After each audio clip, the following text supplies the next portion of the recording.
Salut, c'est Cholo Sensei, je suis un jeune rappeur valentinois lyonnais romanais en gros. J'ai 18 ans et j'ai sorti mon nouvel EP Sensei Volume 1 à l'hiver qui est disponible partout.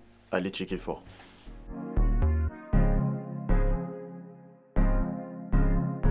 En termes de musique, au début j'étais beaucoup inspiré par le rap français qui arrivait à la moitié des années 2010. Genre la première frappe que je me suis prise en termes de rap c'était Hors Noir de Caris. Ça a été vraiment une sorte de déclic où je me suis dit qu'on pouvait faire des grandes choses à travers la musique. Je suis le fruit de tes entrailles, je témoigne sur un champ de ruines. Après, il y a beaucoup d'artistes, pas que hip-hop d'ailleurs, qui m'ont beaucoup apporté. Moi, j'aime beaucoup la manière d'écrire d'Alpha One, par exemple. Aux États-Unis, il y a Kanye West que j'aime énormément. Il y a The Weeknd qui est mon artiste phare. C'est la personne qui m'inspire le plus. Et voilà, moi, ma culture elle s'étend surtout en musique, on va dire. Donc, j'ai énormément d'artistes qui m'ont beaucoup inspiré. Je saurais pas faire la liste maintenant. Mais en termes général, on va dire c'est le rap français depuis mi-2010 qui me fascine. Et le rap américain où j'essaie de me mettre à la page de plus en plus.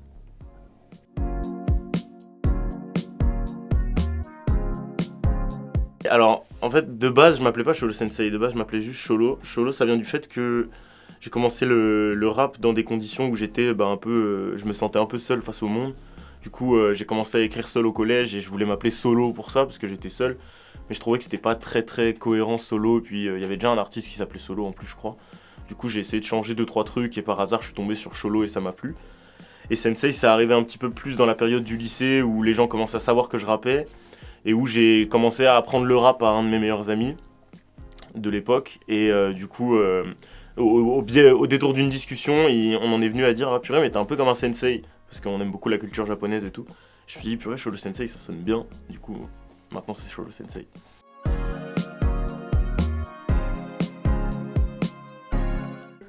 J'avoue qu'au début j'avais énormément de mal à faire un choix parce que déjà en fait on a eu les réactions qu'on attendait, c'est-à-dire que dans les retours que j'ai eu pour l'instant, personne m'a cité le même son en termes de son favori, tout le monde a un son favori différent. Ce qui est cool parce que ça veut dire que chaque son apporte vraiment quelque chose et qu'il n'y a pas un son qui bouffe le reste du projet. Moi je pense que en termes d'affection personnelle, mon son préféré c'est Snow Skits, le son du milieu. Tant d'années passées à griffonner papier sans trop savoir si ça va marcher. Mais la pluie est passée, le feu n'est pas gâché, donc mes mots je vais jamais mâcher. Un son que je couvais depuis longtemps, je savais pas quoi en faire, mais j'aime trop la sonorité. La prod de Jonas, je la trouve incroyable. Shout out à toi Jonas, t'es trop fort. Et je pense que c'est le son qui me parle le plus du projet, celui que j'ai préféré faire et que j'écoute le plus, quoi.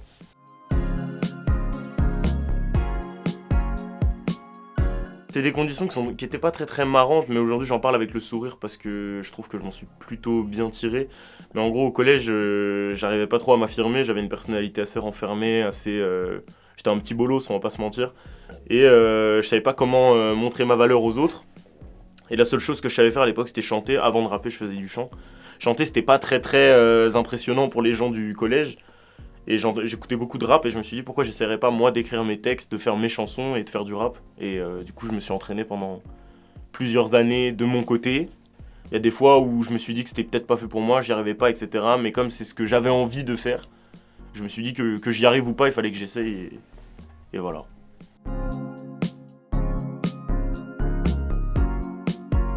Dans l'intro, alors en plus dans l'intro en gros c'est vraiment c'est une discussion sincère que j'ai eue avec ma mère où on en est venu à dire que, enfin elle en est venue à dire que elle aimerait bien que j'ai des enfants avant mes 30 ans, comme ça elle sera pas grand-mère trop vieille. Et du coup j'ai dit dans l'intro Inch'Allah, je trouve la femme de ma vie avant 30 ans. Ma mère dit qu'avant ça, elle voudra des petits-enfants. Yeah. Et après j'ai fait une ref à un Pokémon que j'ai jamais entendu dans une chanson. J'ai dit elle veut avoir des mini cholos, elle veut qu'on mange des ananas gros comme des ludicolos. Et Ludicolo, c'est un Pokémon qui fait, je crois, 1m40 et c'est censé être un Pokémon ananas. C'est trop bizarre à expliquer, mais je sais pas, je trouvais que ça sonnait trop bien et j'étais trop. Quand j'ai écrit cette phrase, je me suis dit, oh, celle-là, elle est pas mal. Si on la comprend, celle-là, elle est marrante. Elle veut avoir des mini cholos, elle veut qu'on mange des ananas gros comme des ludicolos. C'est sûr et certain qu'en échec, toi tu t'y coco. Et je bois un jus de coco, je rends hommage à tous mes potos. Ouais, il y en a beaucoup. Je pourrais te citer toute la discographie de The Weeknd, mais je vais pas le faire. Et non, sinon, dans Snow Skits. Je finis En gros, il y a deux parties, il y a un couplet rap et un couplet chanté. Et je finis le couplet rap par je pourrais faire du sale à toute heure, mais pour l'instant, je fais croder. Et c'est vrai que je pense que j'ai le potentiel de. En vrai, si je m'y mettais, je ferais du rap toute la journée. je ferais que ça, des sons, mais j'ai ce goût pour la flemmardise, pour me balader, découvrir des choses et tout, enfin m'inspirer plus que écrire. Du coup je fais crôder, c'est vrai, c'est qu'au lieu d'écrire des sons, je préfère sortir en ville et aller marcher. Du coup je trouve que ça me représente pas mal ça, remettre les choses à plus tard et procrastiner, c'est un de mes plus gros défauts ça. Je pourrais faire du sale à toute heure, mais pour l'instant je fais crôder. Sensei, je suis comme un fantôme gère dans la ville capuchée. Ouh, il y en a plusieurs, attends. C'est l'occasion de faire un choix. Parce que parmi ceux qui m'ont marqué, il y a forcément Laylo. Je peux pas ne pas parler de Laylo s'il y a ça, je trouve que tout le monde en parle de cet album, mais à juste titre, parce qu'il était trop fort. Il y a eu en fin d'année, et maintenant que j'ai un peu de recul, je peux le dire aussi, la mixtape de La Fève, je la trouve excellente, elle est parfaite pour moi, elle est géniale. Mais en vrai, le vrai album qui m'a mis une claque de l'année, c'est Layla de Khali. Je trouve que cet album, c'est un des meilleurs de 2021, alors qu'il sortait de nulle part. Il est trop complet, les sonorités sont futuristes, ça me parle, c'est génial, donc franchement Khali, Layla, pour moi c'est un des meilleurs projets, si ce n'est le meilleur projet de 2021, je trouve trop chaud ce projet.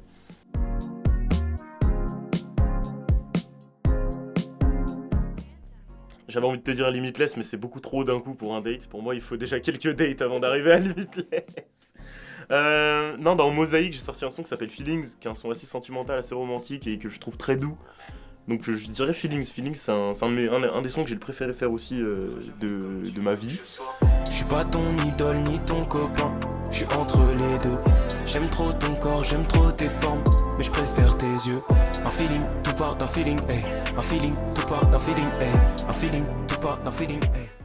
Ouais, c'est Jojo Sensei, là vous êtes dans ma chambre, vous voyez le paysage est idyllique, mais bientôt je vais aller vous montrer la ville où j'ai grandi. On se retrouve dehors. Cheers.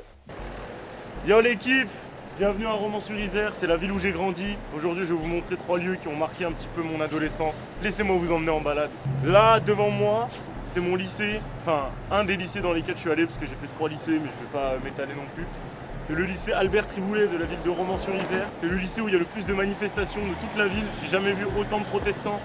Ça proteste contre tout ce qui est protestable, même les protestations. Pourquoi je vous ai emmené ici? Parce que c'est un peu un lieu où ça a commencé un peu à changer pour moi. C'est devenu un peu plus sérieux. J'ai vraiment eu envie de faire de ma vie du rap. J'ai commencé à faire des freestyles sur Instagram ici. J'ai rencontré des gens avec qui je suis encore en contact aujourd'hui. Et c'était un lycée qui était un peu plus dans l'acceptation et l'ouverture. C'est pour ça que je me suis senti grave à l'aise pour faire de la musique ici. Dans cette ville, il y a eu quelqu'un dont je tairai le nom, mais qui a commencé à faire du rap quand il sortait avec une fille. Il s'est appelé 905, parce qu'ils se sont mis ensemble le 9 mai, donc le 905. Attention, transition poteau. Il se trouve que cette femme l'a trompé, très vite en plus, qu'il a eu beaucoup de regrets. Et du coup, pris d'un élan de folie, de colère et de vengeance, déjà il a changé de nom, et il a pris un blanco, et il a marqué 905 sur tous les poteaux de la ville, quasiment. Il a fait tout le tour de Romans, et il a marqué 905 partout. Je propose qu'on avance et que je vois si sur les poteaux. Tu veux... Oh, j'arrive. Léane qui nous a rejoint. Il y a eu une cuvée de rappeurs à un moment qui était incroyable. Après, il y avait mes gars aussi à l'époque de mon ancien lycée qui rappaient. On avait un collectif qui s'est dissous mais qui s'appelait Six Size. Okay. Mais c'est tous restés des putains de rappeurs plus ou moins actifs. Donc il y a Koi, il y a QB, il y a Daffy Love, il y a Bilmo qui est fort aussi. Mais je sais qu'avec le mouvement des freestyles, une minute de rap, le rap français, tout ça, il y a eu un élan de créativité dans toutes les villes aux alentours là. Parce que vu que nous on en faisait et qu'ils voyaient que ça marchait un peu, ils se sont tous dit bah nous aussi on va faire des freestyles. Je suis le leader d'une génération. Non, bref, parce que en vrai de vrai, même moi je me suis inspiré de Koi, QB, tous les gars dont je parlais avant. Allez, je vais vous emmener au terrain qui a forgé mon mental de win. Yo, là on est au terrain de street de la ville qui est finalement en fait le terrain du lycée. Déjà si je vous ai amené ici c'est pour voir les ravages du temps sur une ville parce que je pourrais pas vous mettre d'image d'avant mais derrière on voit pas mais avant il y avait un grand bâtiment qui a été rasé. Là les cages de hand c'est devenu du bois. Ça fait un peu de la peine quand même. Ça me rend fou, moi ça me rend fou. Mais en fait surtout si je vous ai ramené ici c'est parce que c'était un endroit qui était assez particulier. Quand il y avait des gens de ma génération un peu plus vieux etc. Il y avait toujours, tous les jours, à toutes les heures, des gens qui jouaient au basket ici. C'était un lieu d'acceptation. Les gens ils t'acceptaient que tu saches jouer ou pas, ils te faisaient jouer. Que tu sois une meuf, un gars, un noir, un arabe, un chinois, un blanc, peu importe. On en a rien à foutre, on vient juste ici pour jouer au basket, se taper les barres, écouter du bon son. J'ai jamais vu un endroit aussi friendly, genre. C'est tout le temps accueillant, souriant. Et moi, celui m'inspire que du bien-être. Imagine-toi, parce que là on est en... Non mais imagine-toi en été surtout ici. Ouais. Parce que là c'est vrai que pour le moment c'est un peu vide. mis à part quelques personnes qui jouent là-bas, mais... Des courageux soldats. Plusieurs fois par semaine, on se mettait là après les cours, avant de dormir, même le matin des fois. Avant les cours, on venait là. Du coup, là, on est où? Parce qu'on a le terrain derrière, le lycée là, et ici. Là, on va se diriger vers le centre-ville et on passe par un endroit que j'ai moi-même renommé le parc à problème. Mais moi, je l'appelle le parc à problème parce qu'il y a eu tellement d'embrouilles dans ce parc, notamment dû à cette zone.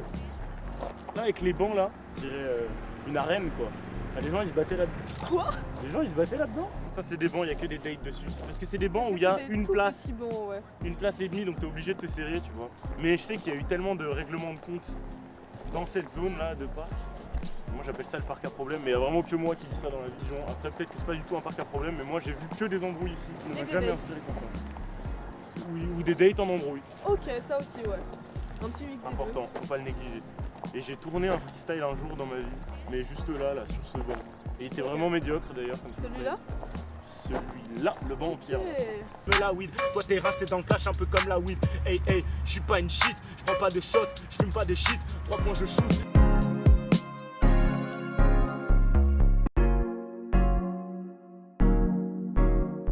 Ok, là on est au dernier lieu, on est au parc du centre-ville, c'est un nouveau parc qui a été rénové. Je voulais vous emmener ici parce qu'ici aussi c'est un peu un lieu de rencontre mais c'est un peu différent. C'est vraiment un lieu où je trouve il y a le choc des cultures en mode. C'est-à-dire que là il y a beaucoup de familles qui viennent avec leurs très petits enfants, il y a beaucoup de skateurs, c'est le lieu où il y a tous les skateurs de la ville. Il y a vraiment un peu tout le monde de partout qui vient. Je trouve que c'est vraiment un lieu, quand je te dis le choc des cultures, c'est dans cet endroit-là tu peux croiser tout le monde, des gens de tous les âges.